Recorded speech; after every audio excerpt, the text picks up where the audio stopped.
projects. You may call me Mrs. Gray.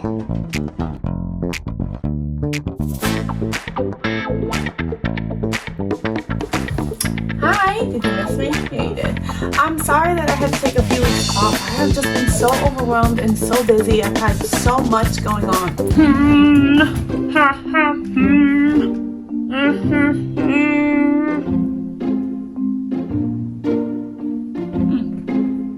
Interesting. Okay, alright, well, the footage wasn't necessary. It wasn't necessary. In my defense, I got a lot of work done too, so let's roll that footage. Let's show them that. You know what? I don't have to explain myself to people. How about that? How about that? How about we all get out of my business and let's jump into somebody else's business today, okay? I have a great show for you guys today. We're gonna make a cocktail, passion fruit cocktail, my favorite flavor ever, and I'm so excited. And then afterward, we are going to be all up in everybody's business. Oh my God, I'm gonna tell you, we are not leaving a single stone unturned. We are gonna be in their business. Yeah, because you know what? After a long and bad day, what you need is a cocktail and a little gossip, and I'm here to provide it for you, okay? Give me 1 second to do my final touches, and I'll meet you guys over there, okay?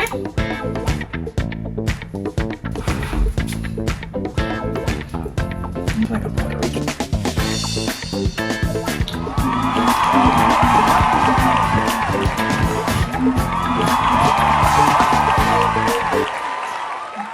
Hi folks, and welcome back. I have a great show for you guys today. We're gonna start by making us a quick little drink. We're gonna keep it super simple. We just want a strong drink. We want something to take the edge off. It's hard to gossip about people and not feel bad when you're sober. That's why you gotta have a drink first. Get a little buzz going, and then you don't give a fuck. Empathy goes right out of the window, and that's what we need today. Let's grab some ingredients. This is what I had in my fridge. I had some vodka, some passion fruit juice, some fresh blood orange juice, some simple syrup, and I also have some lemon juice too. And I don't think I might need the lemon juice. So we're just gonna keep it super simple. It's gonna be everything under the sink. You know when you pull out everything under the sink to do? Yeah, this is gonna be one of those. One of those. This is what we got. So this is what we're gonna use. I'll do the best I can, but when I got I got some vodka here.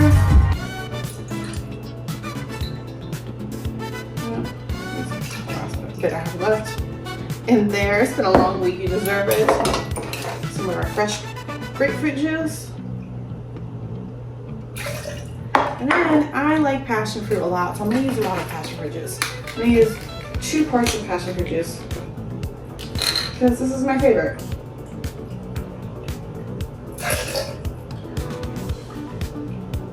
And I want passion fruit to be our main ingredient here. And then I'm gonna use a little, this is some homemade simple syrup. You can always add herbs to your simple syrup, just equal parts water, equal parts sugar. And I'm just gonna hit it with a little dash. Like you could always add basil to it, you could add rosemary, just give your drink a nice little herby flavor and give yourself a little something extra. Add in some ice.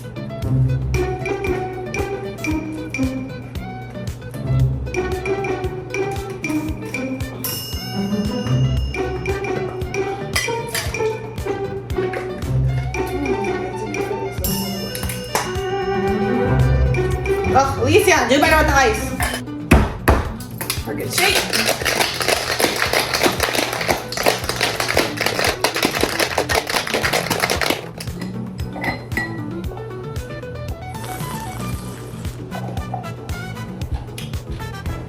Okay, she's delicious. She's super strong. She's good. I'm gonna add just a little bit more passion fruit juice because it's super strong and a little bit more sugar.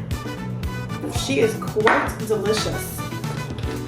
The grapefruit gives it like a bitterness, and then the passion fruit and the simple syrup are kind of fighting that bitterness, and it's coming together really nicely. Actually, I'm shocked at how good this is actually. A tiny bit more.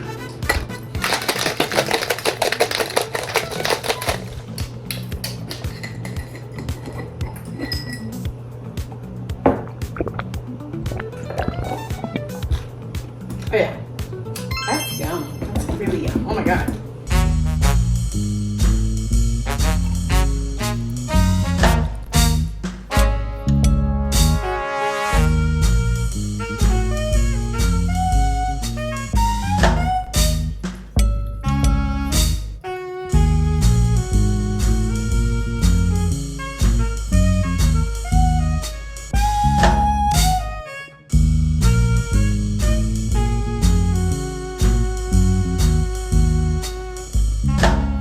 babies. Happy drinking. Cheers.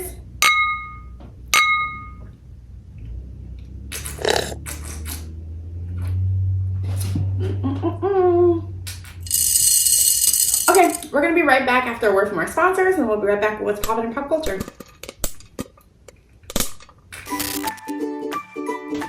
Style, I get it from my mama, and she gets it from Macy's. Don't forget this weekend only, Macy's Friends and Family get an extra 30% off with dresses, shoes, and watches. Get everybody in your family right. Hi, so Macy's lawyers contacted me, and it seems like they've been airing this commercial for years, but they've been dying to clarify a few things about what they mean by family, and they just want me to go over it with you guys. So, according to this, family, mom and dad, family. Brother and sister, family. Grandma and grandpa, use a discount, family. Second wife, dad's second wife. If they've been married less than 5 years, not family, no discount for her, pay full price. If they've been married more than 6 years, still not, but we'll give her a 15% discount. If you met her when you were a child, family, 30% off. Dad's mistress, how long have they been dating? 5 years? Not family. Does mom know about her? 10% off. Long-term mistress, 15 plus years. Mom does know about her. Mom and her have gotten into physical fights. Family, 30% off. Your sister's baby father, 1 kid together. The kid is 7. He's a deadbeat. Not family, full price for him. Your mom's best friend's daughter who you grew up with your whole life. Family, 30% off. Oh, wait, see? She slept with her boyfriend once in high school. Not family, full price. Grandma's sister who once slept with your grandpa 40 years ago. Not family, full price. The bartender at your local bar who always remembers your drink order. Family, 30%. Let Macy's be your guide to friends and family savings.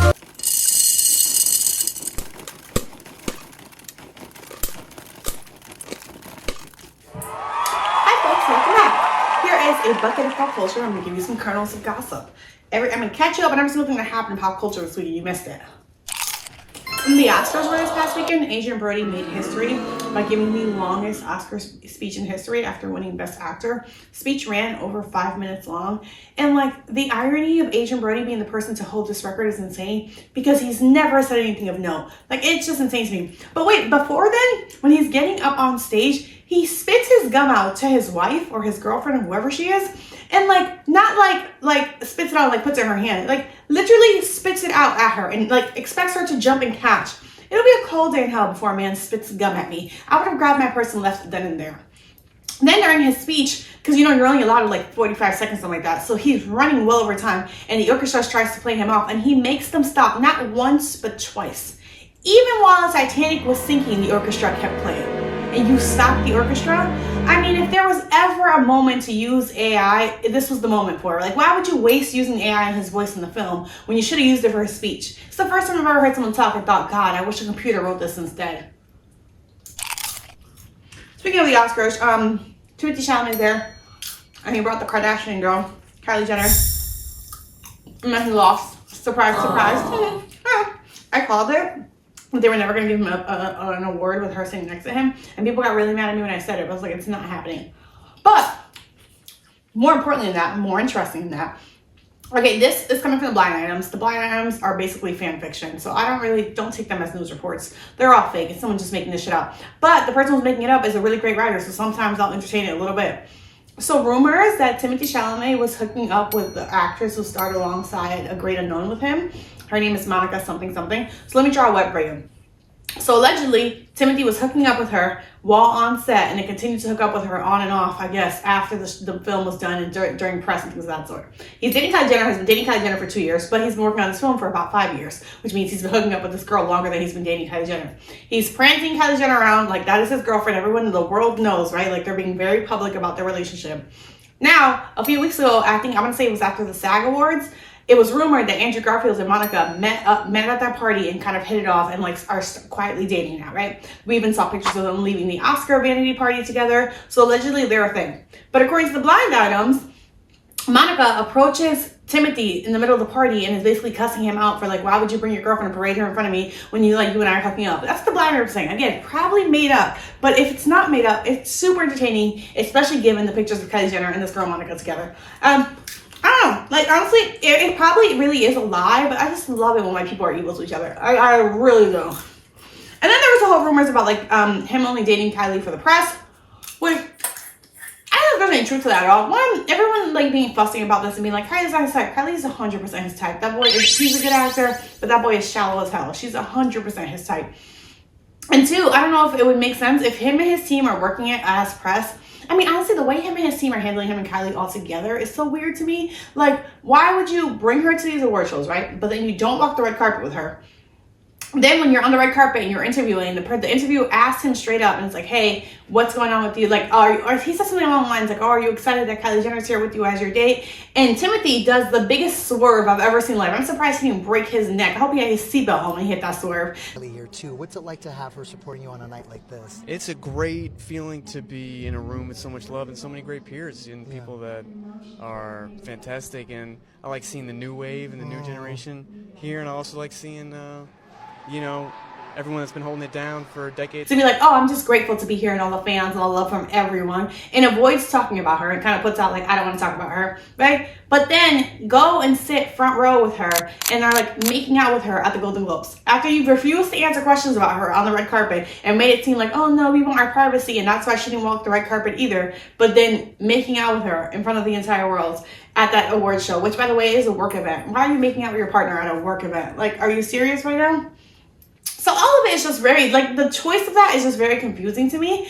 And then going on to bring her in and people are being like, oh, he's just using her for press to keep his name in the press, right? Because they're a big power couple. People talk about it. And yeah, I get that. But I feel like for the kind of thing that Timothée wants to do, he doesn't need that kind of press, right? Like him and his team must not have thought it through because the Oscars were never going to like him and a Kardashian together. So if that's the reason why he was doing it was for press to promote his movie, it just was counterintuitive. Like, it was counterproductive. Like, I just don't really see how that worked out for him at all.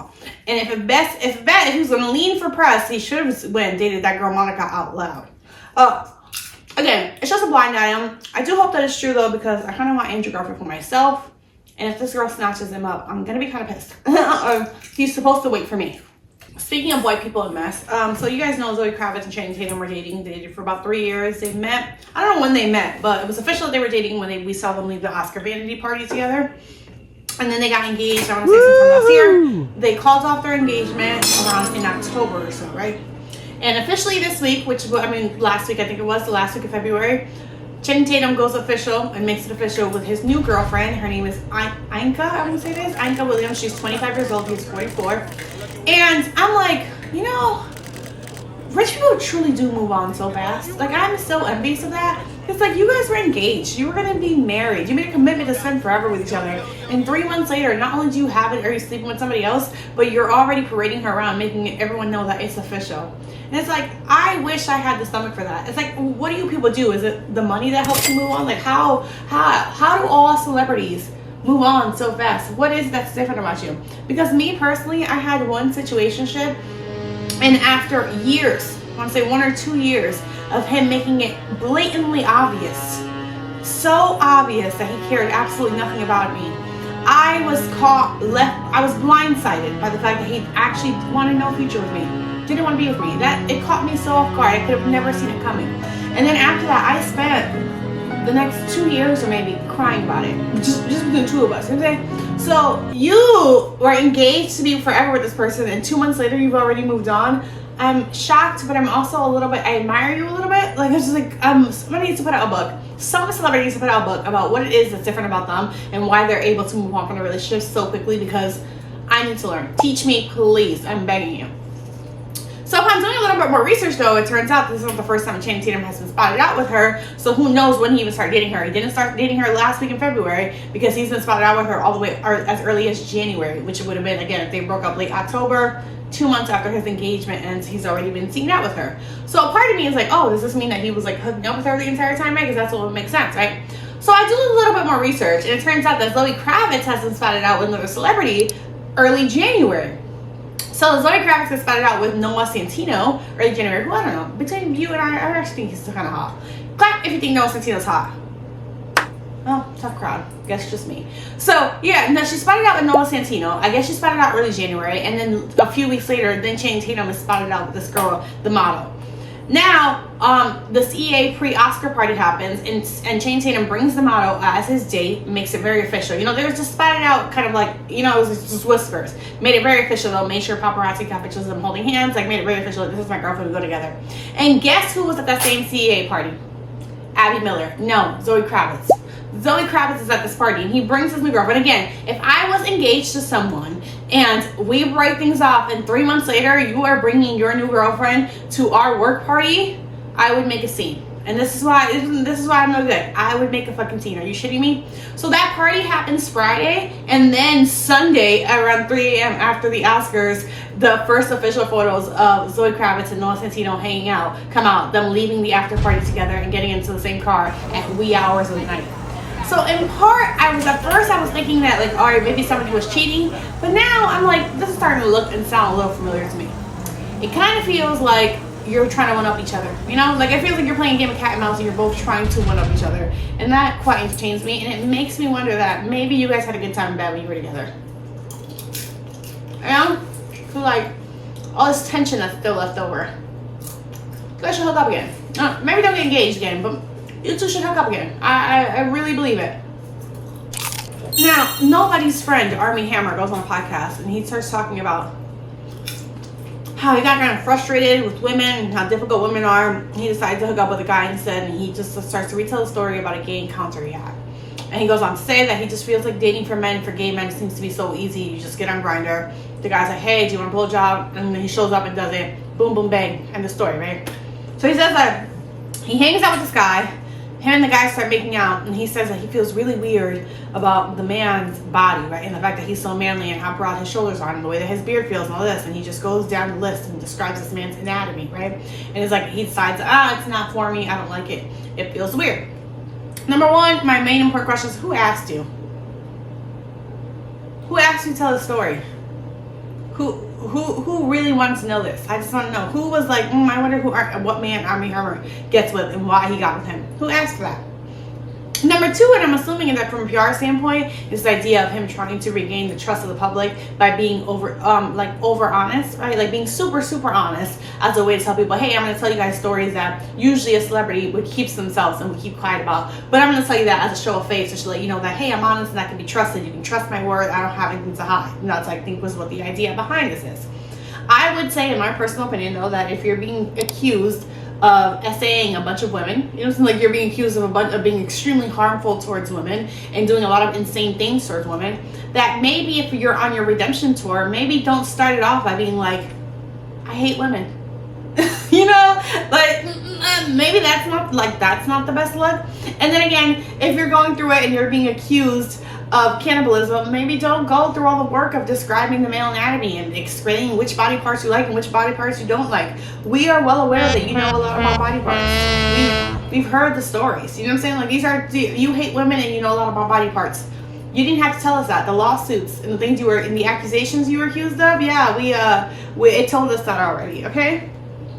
Not that I ever believed the cannibalism. I never believed those to be true. I always thought it was just a cover up for the fact that, and to distract you because it's so sensational, and the fact of all the other heinous things that he was accused of. I don't know if you guys have ever read it, but it's absolutely insane behavior. And this idea to rebrand as a personality hire is extra insane to me, right? Like he's trying to ease his way back into Hollywood, back into the spotlight, and he's doing it by going on this kind of press tour, a bunch of podcasts, and making himself seem like, oh, he's your friend, he's the guy next door. And again, the rebrand as a personality hire is insane to me because I will say one thing, even at the peak of his career, I don't think there was a single person on earth who liked Armie Hammer's personality. So whose idea was like, oh, we'll get you chatting and people will love it. That was a mistake. That was a very big mistake, a miscalculation on your part for sure. After over 60 years together, Dolly Parton's husband, Carl Dean, dies at the age of 82. Can you believe that? 60 years together. That's longer than most of us have been alive. I mean, most of us watching this video at least. And I will say, like, they've been together so long. Cash Doll was in high school when they got together. I can't imagine how heartbreaking and how devastating the situation must be for her. We're sending Dolly a lot of love. I'm trying to put myself in her shoes and think of what I would do if my husband of 60 years died. I'd probably be at the club, if I'm being honest with you. But if my situationship died, oh God!